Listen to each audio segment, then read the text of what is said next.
एक छोटे गांव में रमशा नामी लड़की अपने नाना नानी के साथ रहती थी।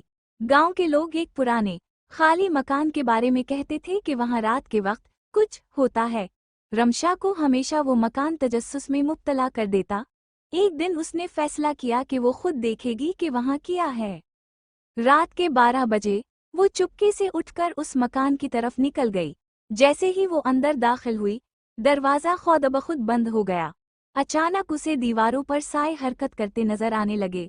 दिल की धड़कन तेज हो गई और सर्द हुआ का झोंका उसे चकरा कर रख गया।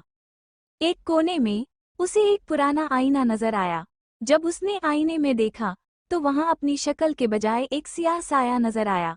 बगैर चेहरे के, बस एक सियाह धुंध की मानिंद साया आहिस्ता आहिस्ता उसकी तरफ बढ़ने लगा। रमशा ने चीखना शुरू किया, मगर आवाज जैसे हलक में अटक गई हो।